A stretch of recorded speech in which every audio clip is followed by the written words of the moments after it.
Olá pessoal, bem-vindos a mais um vídeo aqui no Mito Vai Cotidiana. E dessa vez a gente vai falar um pouco sobre o filme Superman, o novo filme de James Gunn, que ainda está em cartaz. Eu assisti esse filme nessa semana e eu vou aqui dar algumas impressões a respeito e conversar também um pouco sobre o seguinte: será que é possível fazer uma leitura teológica desse filme e, vinculado a isso, uma leitura que possa também transmitir para nós uma nova imagem do que é ser humano? Então vamos falar sobre isso nesse vídeo.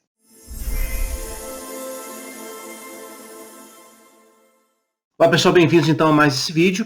E antes de tudo, se você é novo aqui no canal, quiser se inscrever, faça isso. Também clique aqui no curtir se você estiver gostando do vídeo e compartilhe o conteúdo.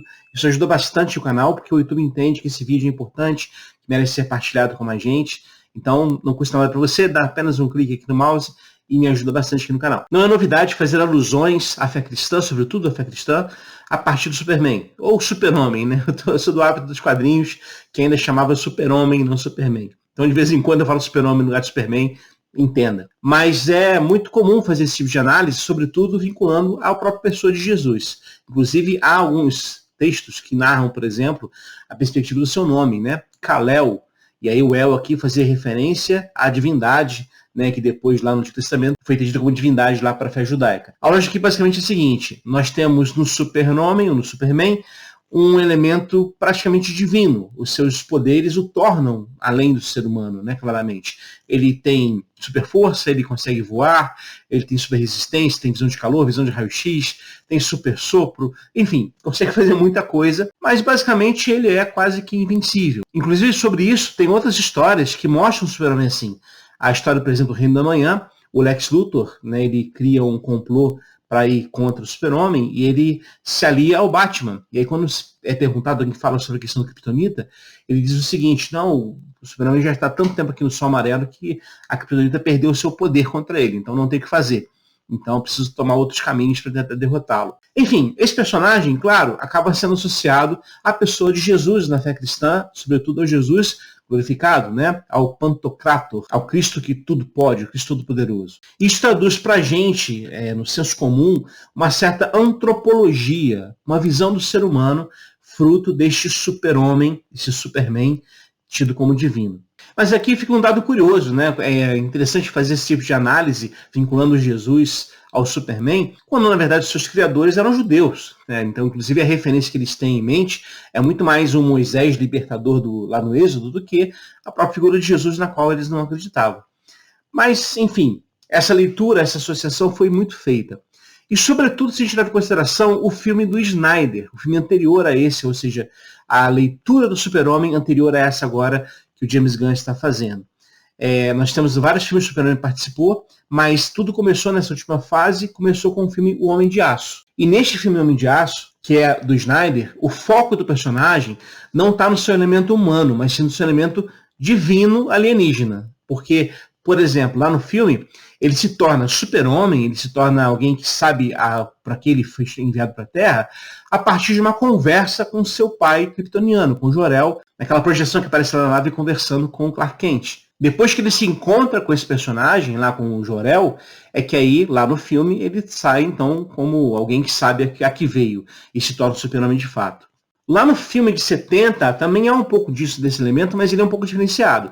Se você lembrar da narrativa lá no filme de 70, né, o Super-Homem com Christopher Reeve, ele é criado lá por seus pais humanos, e aí quando o pai falece, ele decide viajar, e nesta viagem ele encontra, cria a Fortaleza da Solidão, e lá ele conhece mais sobre Krypton, sobre seus pais, né? Então lá ele realmente assume a identidade, de tal maneira que ele inclusive sai de lá já voando como Super-Homem. Mas aqui no filme de Snyder há uma diferença importante, porque a leitura que dá é muito clara.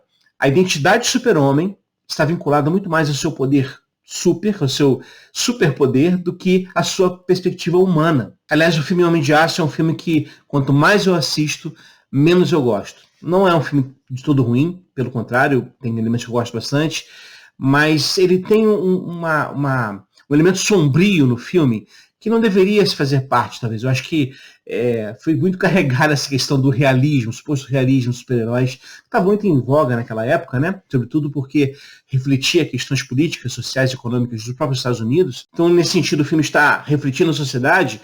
E que tipo de reflexo é esse?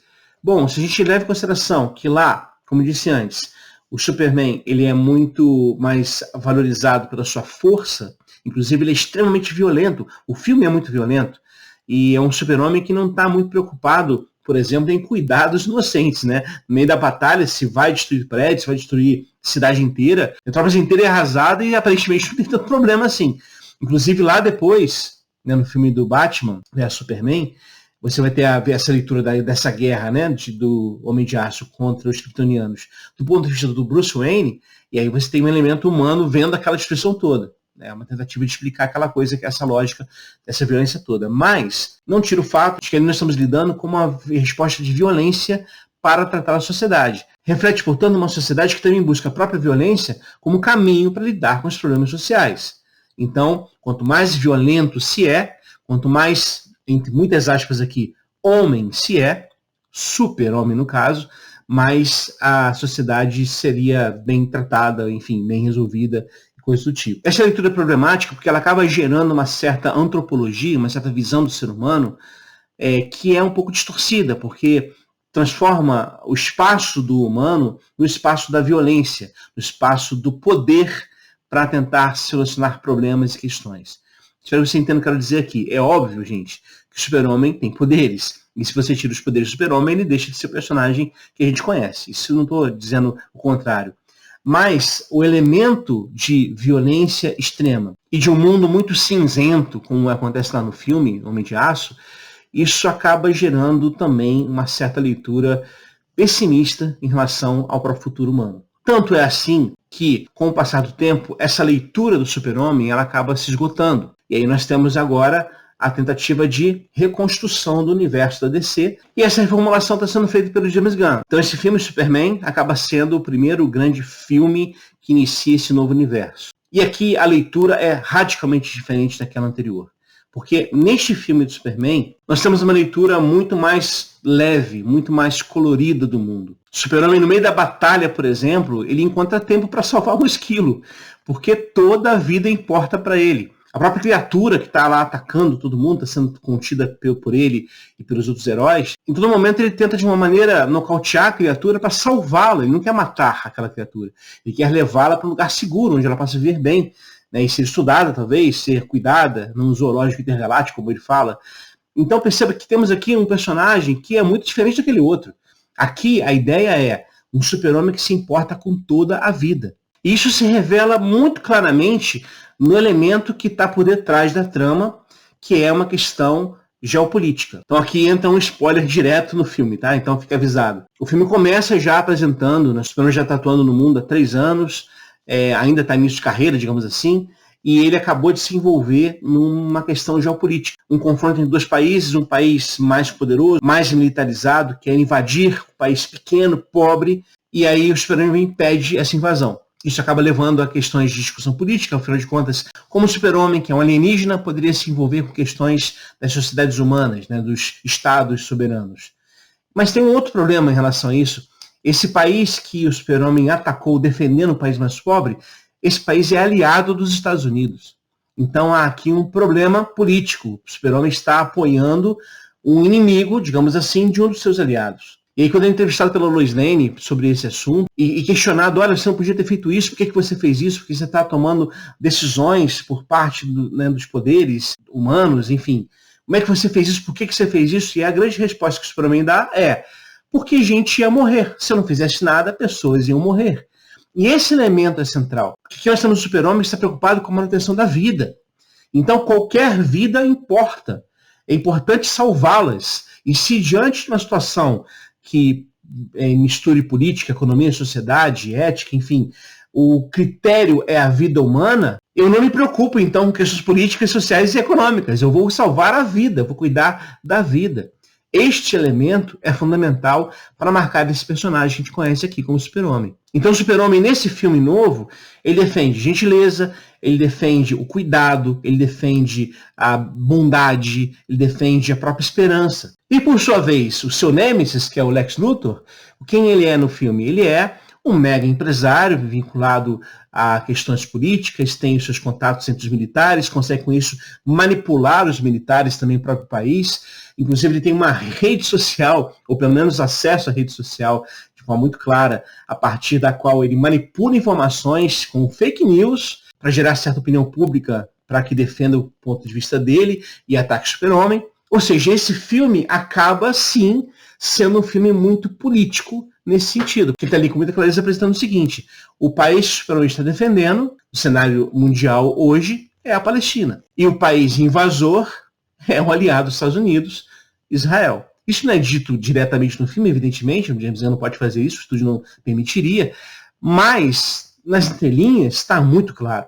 Nós temos um país ali que é militarizado, tem uma megapotência e está, como disse antes, é aliado dos Estados Unidos e está invadindo o território estrangeiro, que é mostrado como um território devastado, um território que não tem recursos, que uma população extremamente pobre, que está se defendendo, inclusive, com pedras, com paus, porque não tem armas. Essa é a situação. E, nesse sentido, o filme é, sim, uma descrição do que acontece hoje em relação a esse conflito. É interessante perceber que o lado do bem, que é o Super-Homem, está vinculado à defesa de quem está sofrendo, enquanto o perverso, que é o vilão Lex Luthor, está vinculado justamente aos países que estão exercendo essa opressão contra os mais pobres. Qualquer semelhança nesse sentido talvez não seja acidental, né? Talvez seja uma questão muito mesmo de escolha narrativa. E é claro que eu não estou aqui politizando o filme, mas deixa eu abrir um parênteses para isso, porque é muito comum a gente dizer assim: não, mas esse é um filme de super-heróis, isso não tem política nesse filme. Olha, gente, tudo tem política. Em tudo. Em qualquer produção cultural humana tem política. Como disse o Frei Beto, nem tudo é política, mas a política está em tudo. E tem uma última questão que eu queria aqui levantar nesse pequeno vídeo, que é exatamente a forma como o Super-Homem é montado enquanto personagem. Ou seja, onde ele encontra as forças para continuar. Porque na narrativa ele está sendo massacrado pela mídia, porque ele fez coisas erradas, supostamente, né, ao se envolver nesse conflito. E mais ainda, há também uma mensagem dos pais do Superman, né, os pais kryptonianos dele que mandaram para ele, e parte dessa mensagem tinha sido corrompida, o Superman não conseguia escutar.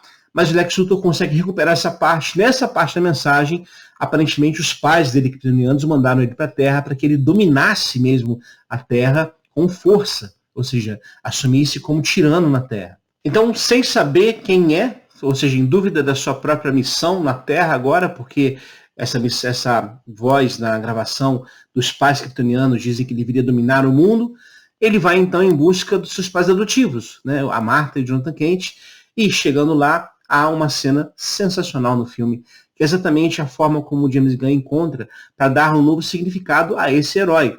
E qual é a forma? É a forma de ressaltar a sua humanidade. O Jonathan Kent diz para Clark mais ou menos o seguinte: você não é o que essa gravação diz que você é. Você é quem você escolhe ser. Você é o menino que a gente viu crescer. E isso é muito belo, porque está aqui ressaltando o aspecto humano do Clark. Ou seja, o que diferencia o Super-Homem como herói, e é a parte que eu gosto mais desse herói, não são tanto os seus poderes, mas é muito mais a sua capacidade de escolha ética e até mesmo moral a partir da formação que ele teve. Uma formação que buscava afirmar a justiça, afirmar o cuidado, a partilha, a generosidade, ou seja, tudo que a gente vê no filme ele partilhar, ele realizar. E lá no final do filme, porque assim, ao longo do filme a gente percebe que todo momento de crise ou mesmo de recuperação física, o Super-Homem fica escutando a gravação dos pais kryptonianos, lembrando, né, que no sentido conforta, porque lembra que ele foi enviado para ali supostamente para fazer o bem, que como eu disse antes, a gravação estava interrompida no meio. Agora, no final do filme, a cena que ele coloca para ver, né, enquanto está se recuperando, por exemplo, não são mais seus pais kryptonianos, mas são os seus pais humanos e a sua infância na fazenda, né? Ele crescendo, ele no colo da mãe, do pai, o pai o segurando, né, e fingindo que está voando. E isso é muito belo. Isso traduz uma certa antropologia, e eu estou usando aqui um termo, eu sei que é errado, porque seria uma visão coletiva do ser humano, tá? Mas eu estou querendo chamar a atenção para uma visão do ser humano, como é que o ser humano é pensado. Então eu estou usando esse termo de propósito. Mas uma leitura antropológica daqui surge desse novo Super-Homem, nesse filme, não é de Super-Homem, então, como eu disse antes, divinizado, mas é muito mais Super-Homem humanizado. E aqui sim, eu acho que dá para a gente fazer um elo muito legal com a teologia cristã. Porque o cristianismo afirma que Deus se fez homem, se fez ser humano. em Jesus de Nazaré. Deus é humanizado, né? A humanização de Deus é a afirmação mais ousada que o cristianismo tem para fazer. A ideia de que Deus, de fato, se torna um de nós, como nós. E exatamente essa é a dimensão que vai dar para Deus e para Jesus, no caso, esse caráter de ser plenamente humano. Tão humano, como Leonardo Boff diz, que se torna divino. Então esse elemento dessa espiritualidade cristã, eu acho que precisa ser resgatado. Nós não somos chamados para sermos deuses, divindades, filhos de pais kryptonianos que querem dominar o mundo. Nós não somos chamados por uma teologia do domínio tão em voga hoje. Nós somos chamados, pelo contrário, a nos humanizar nos processos e relações com os outros, conosco, com o mundo que habitamos e com o próprio Deus. E nesse sentido, ao nos humanizarmos, o caminho para isso é o caminho da manutenção da vida. Lutar pela vida, em qualquer significado, em qualquer sentido, ter o valor da vida humana como critério máximo, critério ético, para julgar espiritualidades, teologias, igrejas, ministérios, leituras e interpretações bíblicas, enfim, ter o elemento humano e da vida humana como critério máximo, porque é assim que a gente cumpre a maior lei de Deus, que é amar sobre todas as coisas a Deus e também ao próximo como se ama a si mesmo. Não é outro caminho. O caminho é da humanização. E nesse sentido, Jesus revela esse caminho para nós ao se humanizar. A carta aos Filipenses de Paulo diz o seguinte, lá no capítulo 2. Nada façais por partidarismo ou vanglória, mas por humildade, considerando cada um os outros superiores a si mesmo. Não tenha cada um em vista o que é propriamente seu, senão também cada qual o que é dos outros. Tende em vós o mesmo sentimento que houve também em Cristo Jesus, pois ele, subsistindo em forma de Deus, não julgou como usurpação o ser igual a Deus. Antes, a si mesmo se esvaziou, assumindo a forma de servo, tornando-se semelhança de homens, e, reconhecido em figura humana, a si mesmo se humilhou, tornando-se obediente até a morte e morte de cruz. Esse caminho descendente de Jesus, rumo à própria entrega da vida em prol do outro, é o caminho que o faz humano. E é o caminho que nós precisamos aprender também a seguir. A ideia de que a gente precisa aprender a lidar com os outros a partir não de relações de poder, mas sim de relações de serviço, relações de generosidade, que, como acontece no filme do Super-Homem, também trazem esperança para um mundo muito cansado e muito sombrio. Bom, é isso, pessoal. Espero que vocês tenham gostado desse vídeo. Claro, comentários são bem-vindos. Se você discorda do que eu falei, fique à vontade para colocar aqui no comentário do YouTube, sem problema algum. Eu não sou o dono da verdade, estou aqui dando apenas uma perspectiva do que eu vi no filme e fazendo vínculos aqui com a fé.